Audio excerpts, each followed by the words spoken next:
আসসালামু আলাইকুম প্রিয় শিক্ষার্থী বন্ধুরা, আশা করি তোমরা অনেক ভালো আছো। তোমরা যারা 24 এবং 25 শিক্ষাবর্ষ অর্থাৎ একাদশ শ্রেণীতে অধ্যয়নরত আছো, সে সকল শিক্ষার্থীরা ইতিমধ্যে কিন্তু তোমরা জেনে গেছো তোমাদের যে টিসির কার্যক্রম শুরু হয়ে গেছে। টিসির কার্যক্রম আমার আগের ভিডিওতে তোমরা দেখেছো যে 17ই নভেম্বর থেকে 17ই ডিসেম্বর পর্যন্ত তোমরা আবেদন করতে পারবে। তো এই টিসির আবেদনটা সম্পূর্ণ এবার নতুনভাবে নতুন সার্ভারে নতুনভাবে তোমাদের আবেদন করতে হবে এবং কিভাবে তোমরা আবেদন করবে এই ভিডিওতে এবং কোন ওয়েবসাইটে গিয়ে তোমরা আবেদন করবে, কত টাকা ফি এবং কিভাবে জমা দেবে এ টু জেড আমি এই ভিডিওতে দেখিয়ে দেবো। তো ভিডিওটাতে স্কিপ করে যাবে না, সম্পূর্ণ মনোযোগ সহকারে দেখবে। এবং আরেকটা রিকোয়েস্ট থাকবে, তোমরা চ্যানেলটা সাবস্ক্রাইব করে রাখবে এবং ভিডিওটা শেয়ার করে দেবে, অর্থাৎ অনেকেই টিসির আবেদন করতে পারছো না। তো চলো দেখা যাক।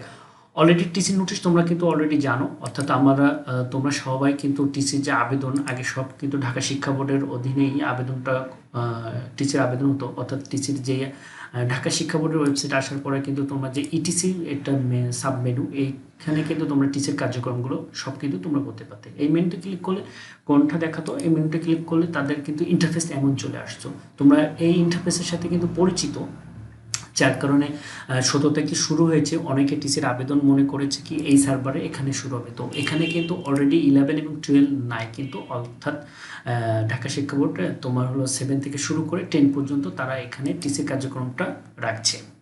তো এখানে দেখো এদের একাদশের সিট এবং হলো দ্বাদশের সিট অলরেডি রাখছে, কিন্তু নোটিশে তারা কিন্তু ওয়েবসাইটে অলরেডি বলা আছে। তো তোমাদের টিসির জন্য আবেদন করতে হবে তোমাদের এই ওয়েবসাইট, যেটা আমি তোমাদেরকে দেখিয়ে দেবো। তোমাদের ওয়েবসাইটের নাম হলো তোমাদের ওয়েবসাইট হলো, তোমরা এই ওয়েবসাইটে আসবে xiclass.admission.gov.bd, অর্থাৎ তোমরা একাদশের অনলাইনে যেভাবে আবেদন করেছিলে যে সাইটটা, সেই সাইটটাই কিন্তু তোমাদের আবেদন করতে হবে ওই সাইটে আসার পরে। তো ওই সাইটে আসার পরে তোমাদের ইন্টারফেসটা এমন আছে, এখানে তোমাদের যে টিসির যে নোটিশটা এটা কিন্তু অলরেডি বলা আছে এবং দ্বিতীয় অপশানে কি আছে, কলেজ ভিত্তিক শূন্য আসনের সংখ্যা জিপিজি, অর্থাৎ কোন কলেজে কত সিট খালি আছে কোন গ্রুপে। তোমরা হলো এই মেনুটা ক্লিক করলে তোমাদের সিট এখানে দেখিয়ে দেবে যে কত খালি আছে। তো তোমাদের সুবিধার থেকে আমি এটা ওপেন করে রাখছি। তোমরা যদি মনে করো যে প্রতিষ্ঠানে যেতে ইচ্ছুক, তোমরা কিবোর্ডে F5 দিব, অর্থাৎ F5 দিলে কন্ট্রোল প্লাস F5 দিলে তোমরা এখানে তোমাদের যে কলেজের নাম, তোমাদের যে ইন নাম্বার লিখলে কিন্তু অলরেডি সেই কলেজটা এখানে শো করবে, ঠিক আছে। তো তারপরের অপশনটা কি আছে, এখানে হলো দুইটা সাব মেনু আছে। এটা হলো শিক্ষা বোর্ড লগইন, অর্থাৎ শিক্ষা বোর্ড থেকে কর্তৃক যে সকল প্রতিষ্ঠান আছে সেই সকল প্রতিষ্ঠানের জন্য এটা লগইন। আর কলেজ হলো কর্তৃক লগইন, অর্থাৎ তোমরা যে কলেজে যাবে সেই কলেজ কিন্তু এই দুইটা মেনু বার তারা কাজ করতে পারবে। তো তোমাদের টিসির জন্য আবেদন করতে হবে কিভাবে, এখন চলো আমরা সরাসরি টিসির আবেদন প্রক্রিয়াতে যাই। তো এখানে ইটিসি অবলিক বিটিসি এর আবেদন অথবা ট্র্যাকিং এর জন্য আপনার বর্তমান প্রতিষ্ঠানের বোর্ড নির্বাচন করো, অর্থাৎ তুমি যে প্রতিষ্ঠানে আছো সেই প্রতিষ্ঠানের বর্তমান যে বোর্ড সেটা নির্বাচন করতে হবে। আমি সুবিধার থেকে ঢাকা শিক্ষা বোর্ড দিচ্ছি। দেওয়ার পরে তোমাদের এই মেনুটা ক্লিক করতে হবে, অর্থাৎ এই মেনু ক্লিক করলে তোমাদের সামনে ইন্টারফেসটা এমন চলে আসবে, মেন ইন্টারফেসটা এমন আসবে। তা আমি সুবিধার্থে অলরেডি ওপেন করে রেখেছিলাম। তো এখানে ট্রান্সফার টিসি এবং ইটিসি এরা নিয়মগুলি বলেছে একটা ইটিসির ক্ষেত্রে এবং বিটিসির ক্ষেত্রে। ইটিসির ক্ষেত্রে তোমরা কিন্তু অলরেডি জানো ইটিসি কী এবং বিটিসি কী, সেটা তোমরা অলরেডি জানো। এখানে তোমরা এগুলো তোমরা পড়ে নিও, তারপর আমি একবার পড়ে দিচ্ছি। শিক্ষার্থী কর্তৃক টিসি পূরণ ফর্ম সঠিকভাবে পূরণ করে জমা দিন বাটনে ক্লিক করবে এবং আবেদনকৃত ফর্মটি প্রিন্ট করবে, অর্থাৎ তোমরা যে ফর্মটা পূরণ করবে সেটার জমা দিন বাটনে ক্লিক এবং আবেদন ফর্মটি প্রিন্ট করতে হবে। টিসির আবেদন জমা দেওয়ার করার পর প্রথমে নিজ প্রতিষ্ঠান, অর্থাৎ তুমি যে প্রতিষ্ঠানে আছো সেই প্রতিষ্ঠানে একটা মেসেজ যাবে, তারা মেসেজটা ফরওয়ার্ড করে দিবে এবং তুমি যে প্রতিষ্ঠানে যেতে ইচ্ছুক সেই প্রতিষ্ঠানে একটা মেসেজ পাবে, তারা মেসেজটা ফরওয়ার্ড করে দেবে। তারপর আন্তঃবোর্ড কর্তৃক অনুমোদন, আবেদনের চূড়ান্ত অনুমোদনের পর শিক্ষার্থী একটি SMS পাবে, অর্থাৎ এটা কিন্তু আন্তঃশিক্ষা বোর্ডের কাছে চলে যাবে। একটা SMS পাবে, তোমার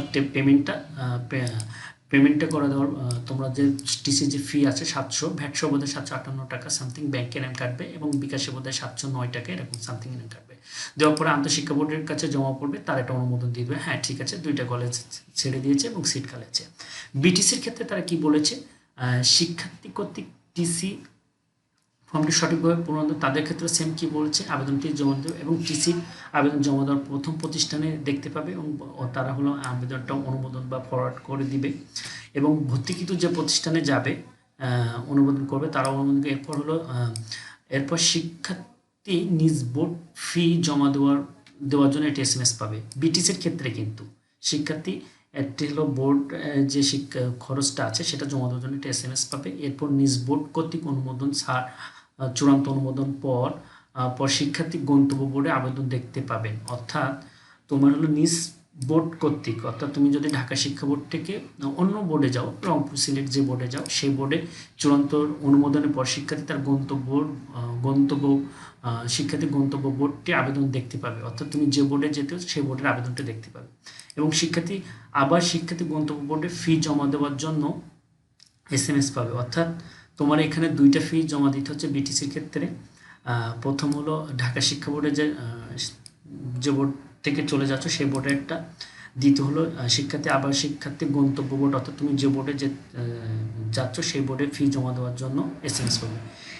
এরপর হলো শিক্ষার্থী গন্তব্য বোর্ড কর্তৃক আবেদন চূড়ান্ত অনুমোদন হলে শিক্ষার্থী পরপর SMS পাবে। তো এখানে তারা হলো 3টা মেনু বার দিয়েছে। 3টা মেনু বার হলো 3টা কাজ। এটা হলো আবেদন করুন, আর এটা আবেদন স্ট্যাটাস, তোমার আবেদনের প্রক্রিয়াধীন আছে কি তোমার আবেদনের স্ট্যাটাস সেটা দেখার জন্য এটা, এবং পাসওয়ার্ড রিসেট, অর্থাৎ তুমি আবেদনের পরে তোমাকে একটা পাসওয়ার্ড দেবে, সেই পাসওয়ার্ড তোমরা করবে।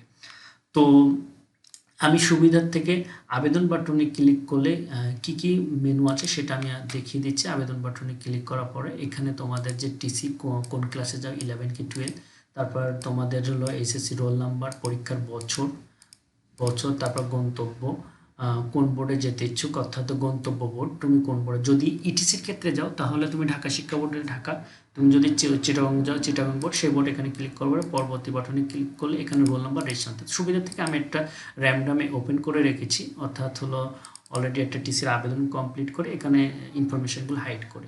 তো প্রথম এখানে অলরেডি তোমরা এটা দেখে আসছো এবং দ্বিতীয় পেজে তোমাদের আসবে মোবাইল নাম্বার এবং কি বলছে গুরুত্বপূর্ণ সিকিউরিটি কোডটি এই নাম্বারে পাঠানো হবে, অর্থাৎ এই মোবাইল নাম্বারটা এখানে অবশ্যই থাকবে।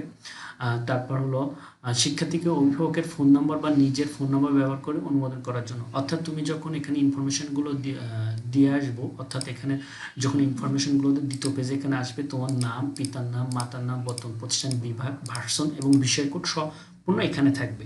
তারপর তোমার মোবাইল নাম্বার, তারপর তুমি হলো গন্তব্য যে প্রতিষ্ঠানে যেতে ইচ্ছুক সেই প্রতিষ্ঠানে নাম্বার অথবা নাম লিখলে, এবার কোন ভার্সনে যেতে, টিসির কারণ কি, এগুলো উল্লেখ করার পরে তুমি এই টিক চিহ্ন ক্লিক করে জমা দিলে তোমার পূর্ণাঙ্গ টিসির কার্যক্রম শেষ হয়ে গেল।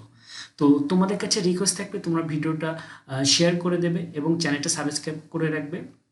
কোনো রকম প্রবলেম ফেস হলে অবশ্যই তোমরা কমেন্ট বক্সে কমেন্ট করবে, আমি উত্তর দেবো। তোমরা ভালো থাকবে।